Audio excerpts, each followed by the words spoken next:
नमस्कार, मैं हूं अर्चना कौशल और आप देख रहे हैं विकासशील हरियाणा, जिसमें आज बात प्रदेश में शिक्षा व्यवस्था की करेंगे। मुख्यमंत्री मनोहर लाल का दावा है कि उन्होंने अपने कार्यकाल में शिक्षा के क्षेत्र में अभूतपूर्व काम किए। अब गरीब परिवार के बच्चों को बेहतर से बेहतर शिक्षा मुहैया करवाई जा रही है। सरकारी स्कूलों में प्राइवेट स्कूल की तर्ज पर आधुनिक सुविधा दी जा रही है। टीचरों की कमी को पूरा किया जा रहा है। स्कूलों में बच्चों की हाजिरी को बढ़ाया जा रहा है। श्रमिकों के बच्चों को सालाना छात्रवृत्ति दी जा रही है। श्रमिकों के बच्चों को उच्च शिक्षा के लिए मुफ्त में हॉस्टल की सुविधा दी जा रही है। अगर किसी श्रमिक का बच्चा HPSC या फिर UPSC की तैयारी करना चाहता है तो उसके लिए भी आर्थिक मदद का प्रावधान है। यानी कुल मिलाकर मनोहर प्रयास सभी को साथ लेकर चलने का है, जिसमें गरीब कल्याण सर्वोपरि है। विकासशील हरियाणा के जरिए आगे हम आपको श्रमिकों को लेकर इसी मनोहर कदम के बारे में विस्तार से बताएंगे।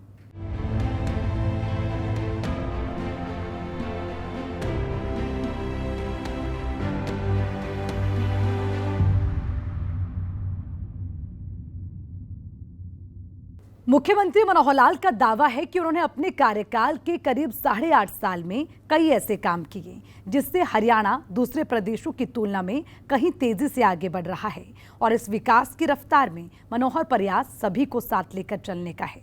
मुख्यमंत्री मनोहर लाल आज श्रमिकों के बच्चों को पढ़ाई के लिए मिलने वाली स्कॉलरशिप को लेकर बड़ा ऐलान किया है। मुख्यमंत्री मनोहर लाल इस बात का कई बार जिक्र कर चुके हैं कि अगर विकास की रफ्तार और तेज करनी है तो हर हाल में सभी वर्गों को एक साथ लेकर चलना होगा। प्रदेश के विकास में हर किसी की भागीदारी सुनिश्चित करनी होगी। हर किसी के लिए रोजगार के अवसर तलाशने होंगे। हर किसी के अंदर स्वाभिमान जागृत करनी होगी। हर किसी को आत्मनिर्भरता का ज्ञान देना होगा। गरीब परिवार के बच्चों को अच्छी शिक्षा देनी होगी। सरकारी स्कूलों की दशा और दिशा सुधारनी होगी। मजदूरी करने वाले गरीब माता पिता को शिक्षा का महत्व समझाना होगा। गरीब मेधावी छात्र की पढ़ाई में उनकी आर्थिक स्थिति बाधा न बने, इसके लिए पूरी निष्पक्षता के साथ स्कॉलरशिप देनी होगी। और ये सभी काम मुख्यमंत्री मनोहर लाल ने अपने कार्यकाल के 8.5 सालों में किए हैं, जिसकी बदौलत अब गरीब से गरीब परिवार बड़े फर्क के साथ चलता है। मुख्यमंत्री मनोहर लाल ने अपने साप्ताहिक विशेष कार्यक्रम में उन श्रमिकों के साथ संवाद किया जिनके बच्चे सरकारी मदद से अच्छी शिक्षा ले रहे हैं। अपने संबोधन में मुख्यमंत्री मनोहर लाल ने श्रमिकों के महत्व को समझते हुए कहा कि बिना श्रमिकों के योगदान के आर्थिक विकास संभव नहीं है। ऐसा माना जाता है कि जो श्रमिक है वास्तव में वही हर चीज के निर्माण में उसका एक बहुत बड़ा योगदान होता है, चाहे छोटी चीज है चाहे बड़ी चीज है। बिना श्रमिक के हम लोग इन कामों को पूरा कर नहीं सकते हैं। हमारे जो भी आर्थिक विकास है उसमें 4 स्तंभ होते हैं, चाहे उसमें पूंजी है, चाहे उसमें भूमि है, उद्यमिता है और साथ में श्रम है। श्रम के बिना कभी भी कोई विकास का काम संभव होता नहीं है। और मैं आपका बहुत आभार प्रकट करता हूं कि आप सब लोग एक श्रमिक के नाते से इस देश की सेवा कर रहे हैं। श्रमिकों को महान शिल्पी यानी विश्वकर्मा के नाम से भी जाना जाता है। कहा जाता है कि इतिहास में विश्वकर्मा हमारे सबसे पहले शिल्पी हुए हैं जिन्होंने कुछ न कुछ निर्माण करके और हमारे जीवन को सुखी बनाया। चाहे वो प्रारंभ में मिट्टी से चीजें बनती थी, लकड़ी से चीजें बनती थी, लोहे से चीजें बनती थी और धीरे धीरे इन सब चीजों का उपयोग करते हुए आज आधुनिक युग में भी मशीनों के माध्यम से भी श्रमिक ही काम करते हैं। और इन श्रमिकों के बिना हम एक भी चीज का विकास कर नहीं सकते हैं। हमारा जीवन दूभर हो जाएगा। आज अगर दुनिया को इस लेवल पर, इस स्थान पर लेकर के आए हैं तो ये सब श्रमिक ही इसको लेके आए हैं। श्रमिक हरियाणा के विकास में भी बहुत काम कर रहे हैं। हम अपने हरियाणा को विकास को बुलंदियों पर लेकर के गए हैं। दूसरे राज्यों से यदि हम आगे हैं तो इसमें भी श्रमिकों का जो है बहुत योगदान है। आपके बल पर हरियाणा सबसे तेज गति से प्रगति करने वाला ये प्रदेश बना है। स्वामी विवेकानंद भी कहा करते थे कि श्रम ही जीवन है। जिस समाज में श्रम को महत्व नहीं मिलता वह बहुत जल्दी नष्ट हो जाता है। अर्थात हम भी उसी सिद्धांत पर एक प्रकार से काम करते हैं। श्रमेव जयते में विश्वास रखते हुए श्रमिकों के प्रति हमने बहुत सी योजनाएं बनाई हैं ताकि श्रमिकों का जो जीवन है वो सरल कैसे हो, उनके जीवन, उनके परिवार की आवश्यकताएं वो कैसे पूरी हों, इस प्रकार से आगे हम बढ़ते हैं। प्रदेश में संगठित और असंगठित क्षेत्र के श्रमिक हैं। मुख्यमंत्री मनोहर लाल ने असंगठित क्षेत्र के श्रमिकों को लेकर अपनी चिंता जाहिर की है। उन्होंने कहा है कि इनका जीवन कष्ट से भरा होता है। असंगठित क्षेत्र के श्रमिकों के लिए परिवार का भरण पोषण मुश्किल होता है। घर पर छत नहीं होने से श्रमिकों को कई तरह की कठिनाइयां आती हैं। काम के समय अगर कोई दुर्घटना हो जाए तो परिवार पर दुखों का पहाड़ टूट पड़ता है। लेकिन अब श्रमिकों की रोजगार, स्वास्थ्य, मकान की चिंता सरकार कर रही है। खासकर गरीब परिवार के बच्चों की पढ़ाई कैसे सुनिश्चित हो, इस दिशा में कई मनोहर कदम उठाए गए हैं। श्रमिकों से संवाद कार्यक्रम में मुख्यमंत्री मनोहर लाल ने एक बड़ी घोषणा की। उन्होंने कहा कि अब श्रमिकों के बच्चों को मिलने वाली स्कॉलरशिप 10,000 रुपए कर दी गई है, जो कि पहले 7 से 7,500 रुपए हुआ करती थी। मुख्यमंत्री मनोहर लाल ने कहा है कि श्रमिकों के बच्चों को उच्च शिक्षा के लिए भी आर्थिक मदद दी जा रही है। अपने यहाँ 2 प्रकार के श्रमिक हैं, संगठित क्षेत्र, असंगठित क्षेत्र। संगठित क्षेत्र तो मात्र 25% श्रमिक ही होते हैं, 75% श्रमिक तो असंगठित क्षेत्र से होते हैं। असंगठित क्षेत्रों का जीवन और ज्यादा दुर्भर होता है, क्योंकि वहां निश्चित कोई आय के साधन नहीं होते। अपना रोजगार स्वयं ढूंढते हैं, स्वयं काम करते हैं, या कहीं इक्का दुक्का की संख्या में लोगों के पास जाकर के नौकरी करते हैं। उनकी सुरक्षा रखना बहुत आवश्यक है, बहुत जरूरी है। इसके लिए हमने विभिन्न प्रकार की योजनाएं बनाई हैं। श्रमिकों की न्यूनतम वेजेस यानी न्यूनतम वेतन, इसकी सुरक्षा भी हम करते हैं। श्रमिकों का यदि कभी कोई नुकसान हो जाए यानी दुर्घटना हो जाए तो उस दुर्घटना के बीमे की हम चिंता करते हैं। श्रमिकों के रहन सहन के लिए उनके मकान की चिंता, उनके अन्य साधनों की चिंता, ये हम करते हैं। विशेष तौर पर श्रमिकों के बच्चे, वो क्योंकि आज पढ़ाई काफी महंगी भी हो गई है, पढ़ाई में खर्च भी होता है, कहीं धन के अभाव में बच्चे अशिक्षित न रह जाएं, इसलिए उन बच्चों को शिक्षा के लिए विभिन्न प्रकार के हमने कई सम्मान राशि, कई छात्रवृत्तियां इस प्रकार से शुरू की हैं। 2 प्रकार के हमारे ये बोर्ड हैं, श्रम कल्याण बोर्ड और कंस्ट्रक्शन वर्कर बोर्ड। तो इस प्रकार के बोर्ड के माध्यम से ये हमने बहुत सी योजनाएं बनाई हैं। उन योजनाओं में अभी जैसा मैंने बताया कि हमारी श्रम कल्याण बोर्ड की जो योजनाएं 7,000 रुपए से शुरू होती थी, उनको हमने मिनिमम 10,000 से शुरू किया है। आज इसकी मैं घोषणा करता हूं कि 7,000 का 10,000, 7,500 का 10,000 और 8500 का भी 10,000, इन तीनों राशियों को हमने बढ़ा करके न्यूनतम 10,000 किया है। इसी प्रकार जो कंस्ट्रक्शन वर्कर बोर्ड है, उनमें भी कक्षा 1 से लेकर के 12वीं तक ये 10,000 रुपए की राशि दी जाती है। अधिकतम राशि तो हम स्कूली शिक्षा के लिए और कॉलेज के लिए 18,000 रुपए तक भी देते हैं। अब CS, ITIs, post graduate, MBBS आदि के लिए भी ये राशि दी जाती है। अगर इससे आगे तकनीकी और व्यावसायिक संस्थानों में बच्चे पढ़ते हैं तो उनके लिए छात्रावास का खर्च भी 1,20,000 रुपया और ये दिया जाता है वार्षिक तौर पर। तो इस प्रकार हम लोग जो भी बच्चों की पढ़ाई का खर्च होता है वो पूरा खर्च देने की व्यवस्था रखते हैं। जहां तक बच्चे प्रारंभ यानी एचपीएससी और यूपीएससी की तैयारी करने के लिए, जो प्रारंभिक परीक्षा पास करने के लिए उस तैयारी में जो बच्चों का खर्च आता है, उस पर भी 1,00,000 रुपया तक आर्थिक सहायता उनको प्रदान की जाती है। मुख्यमंत्री मनोहर लाल की श्रमिकों से संवाद कार्यक्रम में एक पिता की भूमिका देखने को मिली। उन्होंने बच्चों का मनोबल बढ़ाते हुए कहा कि कभी भी अपने दिल में गरीबी की भावना नहीं आने दे, कभी ये न समझे कि वो श्रमिक के बच्चे हैं। उन्होंने कहा कि कई ऐसे उदाहरण हैं जिसमें गरीब का बेटा देश के कठिन से कठिन परीक्षा को पास कर प्रदेश का नाम रोशन किया है। मुख्यमंत्री मनोहर लाल ने देश के दूसरे प्रधानमंत्री लाल बहादुर शास्त्री और अब्राहम लिंकन का उदाहरण बच्चों के सामने रखा और ये समझाने की कोशिश की कि कैसे कठिन से कठिन हालातों में भी ऊंची उड़ान के सपने न सिर्फ देखे गए हैं बल्कि वो साकार भी हुए हैं। एक आग्रह करूंगा कि कभी भी अपने आप को पढ़ाई करने में अपने आप को कमजोर न समझें। कभी ये ना समझे कि मैं श्रमिक का बेटा हूं और श्रमिक का बेटा तो पढ़ाई अच्छी नहीं कर सकता। बहुत से ऐसे उदाहरण हैं कि श्रमिकों के बेटे भी पढ़ाई अच्छी करके परीक्षा में एक से एक अच्छे यानी अव्वल दर्जे के एक प्रकार से परीक्षा पास करके और नौकरी पर वो लगते हैं।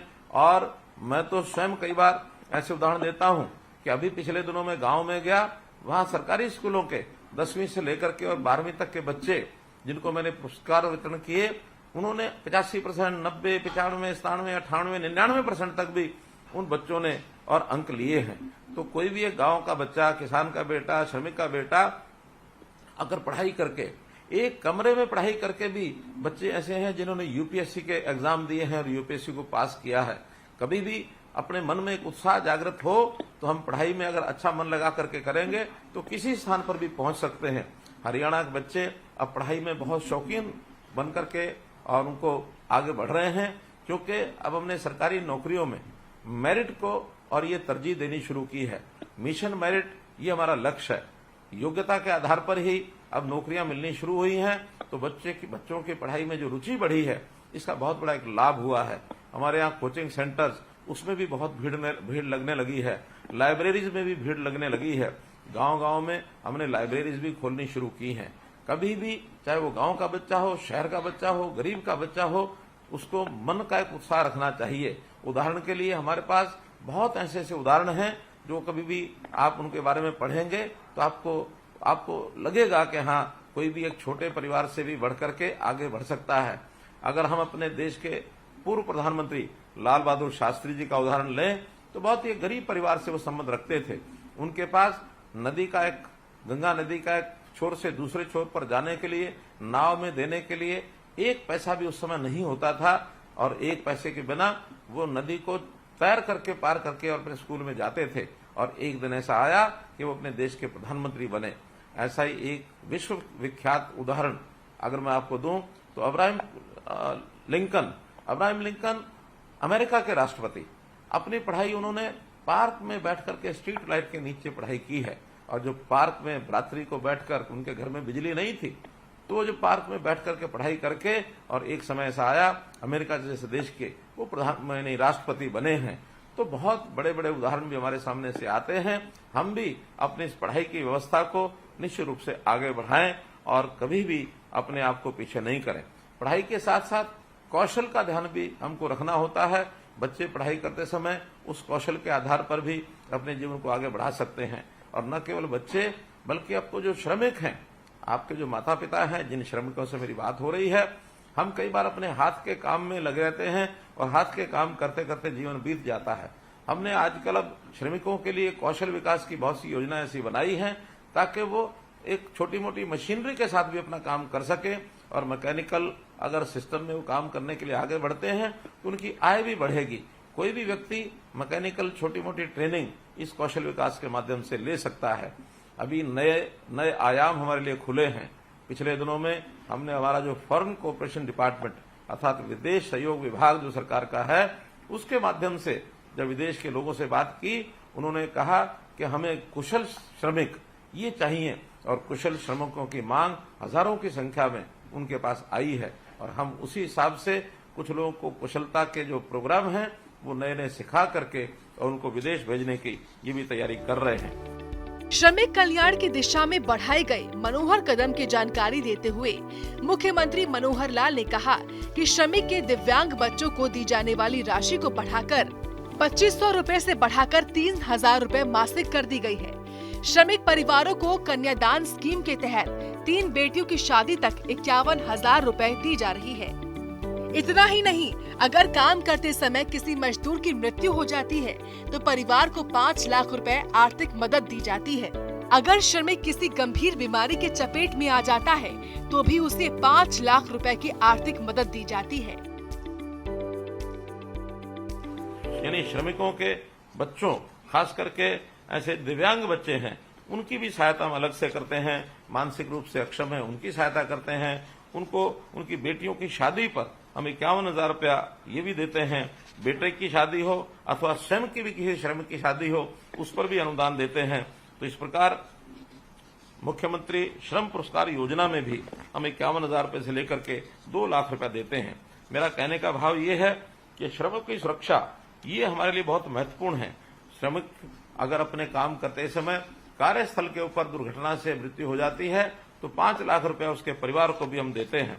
कई बार उद्योगों में अथवा भवन निर्माण के काम करने में कई प्रकार की बीमारियां ये भी लगती हैं, जैसे उदाहरण के तौर पर श्रमिक के फेफड़े सिलिकोसिस की विकट जो बीमारी है उससे भी प्रभावित होती है। तो ऐसे जो प्रभावित श्रमिक हैं उनके पुनर्वास के लिए भी 5 लाख रुपए का अनुदान ये दिया जाता है। जो श्रमिक की अगर मृत्यु हो जाती है तो उनके परिवार के लोगों को भी अनुदान के रूप में हम सहायता करते हैं।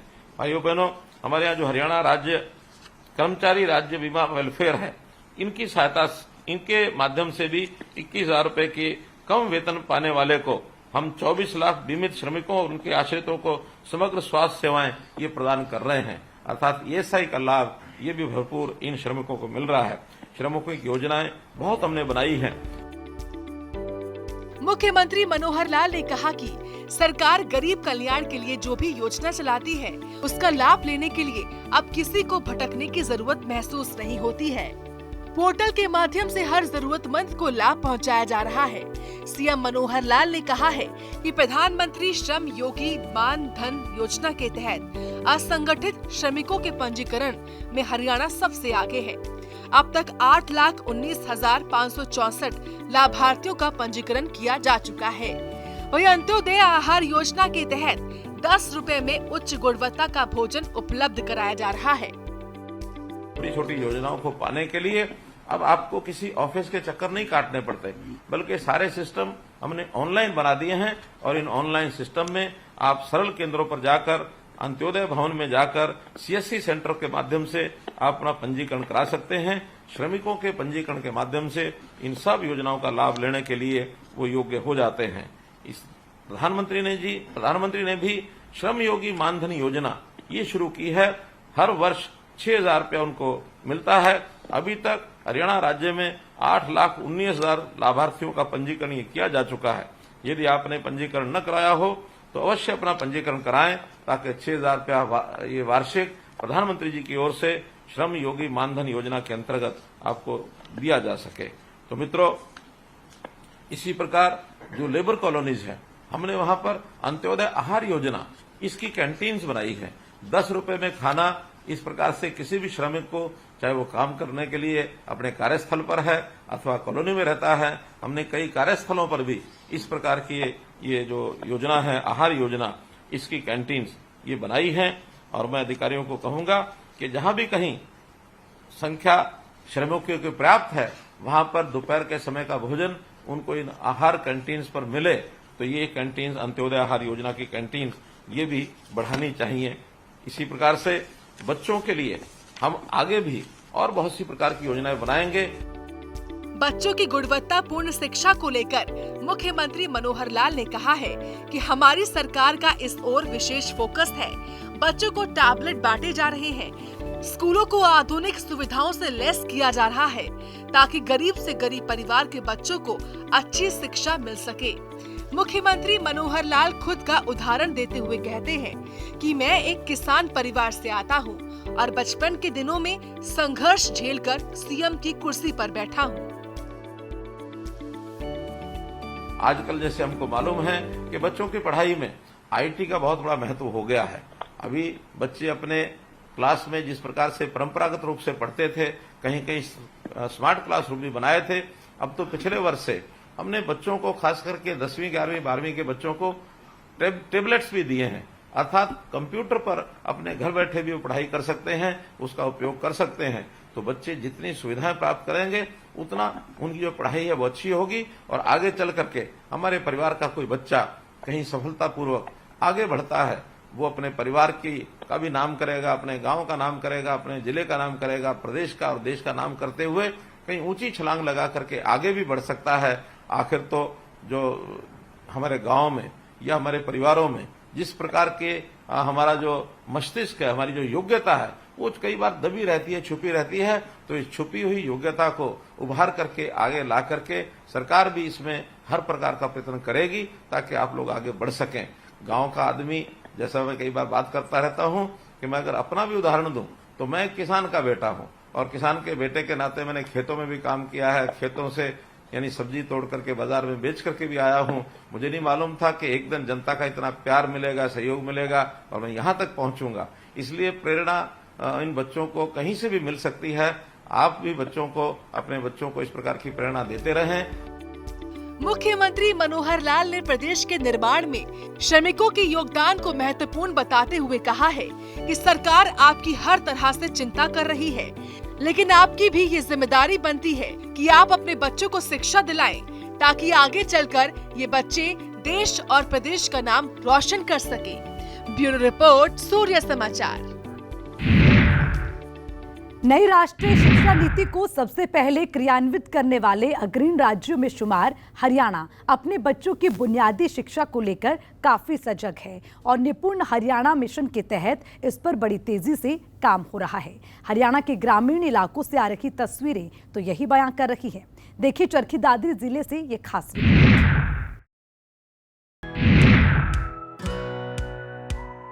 हरियाणा में नौनिहालों को बचपन से ही अच्छी शिक्षा मिले, बुनियादी भाषा और अंक गणित में उनकी नींव मजबूत हो, ये सुनिश्चित कर रहा है निपुण हरियाणा मिशन।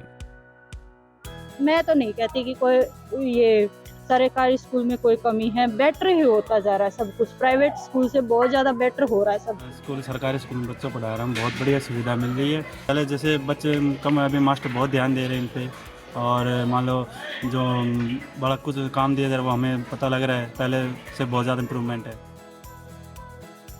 चरखी दादरी जिले का ये राजकीय माध्यमिक स्कूल इस मिशन से आ रहे बदलाव की कहानी बयां कर रहा है। बालड़ा ब्लॉक के इस स्कूल को मॉडर्न कर रही नई शिक्षा नीति के तहत बच्चों को पढ़ाया जा रहा है, खेल खेल में सिखाया जा रहा है।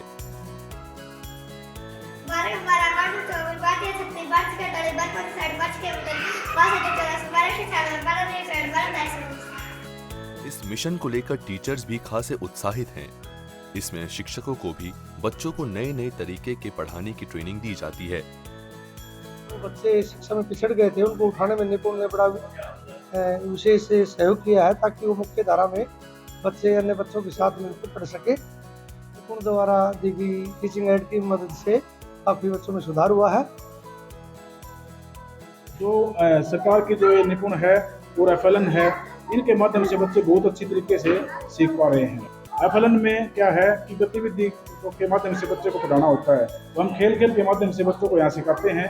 जैसे हमने बच्चों को पहाड़े सिखाने हैं, तो यहाँ शीशा झूलना है, इसके ऊपर हम लेके जाते हैं। बच्चों के आपस में कंपटीशन हो जाता है कि मैं ज़्यादा पहाड़े अगर सीख के आऊँगा तो ज़्यादा झूलने का मौका मिलेगा। जो निपुण योजना है भारत सरकार द्वारा जो चलाई गई है, काफ़ी अच्छी योजना है। इसके लिए हमें अच्छे से प्रशिक्षण दिया गया है और इसमें बताया गया है कि बच्चे का बेसिक ज्ञान है, जो बुनियादी साक्षरता है, उसको बढ़ावा देना है। विभिन्न प्रकार की TLM दी गई हैं, जिससे बच्चे में काफ़ी इम्प्रूवमेंट हमें देखने को मिल रहा है। इसके थ्रू बच्चे काफ़ी कुछ अच्छा सीख रहे हैं। जो गणित है उसमें बुनियादी साक्षरता, अंक ज्ञान है, उसको अच्छे से सिखाया गया है। जो शिक्षा हमें दी गई प्रशिक्षण में, वो हम बच्चों पे लागू कर रहे हैं, उसको बच्चे अच्छे से पकड़ पा रहे हैं। काफ़ी अच्छी योजना है। सरकार ने जो निपुण कार्यक्रम चलाया है, इसके अंतर्गत बच्चों को बुनियादी साक्षरता और संख्यात्मक ज्ञान कौशल को बढ़ावा देने की एक योजना है। हमें जो कैंप लगाए गए FLN से संबंधित टीचर्स के लिए बड़े ही महत्वपूर्ण है। जो टीचिंग दी गई है वो भी हमारे लिए एक मॉडल का कार्य करती है। FLN कार्यक्रम के अंतर्गत यदि हम किट का यूज करें तो बच्चों के लिए अत्यंत महत्वपूर्ण है। इससे बच्चे बड़ी ही सफाई से और बड़े ही जल्दी से सीखते हैं। बच्चे देखकर सीखते हैं।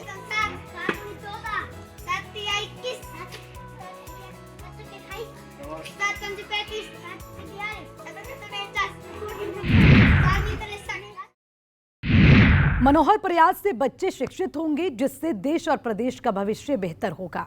मुख्यमंत्री मनोहर लाल खुद कठिनाइयों से पल बढ़कर यहां तक पहुंचे और यही वजह है कि उन्हें गरीब से गरीब परिवार के दुख दर्द का बखूबी एहसास है। हमारे साथ विकासशील हरियाणा में इतना ही। मुझे दीजिए इजाजत। नमस्कार।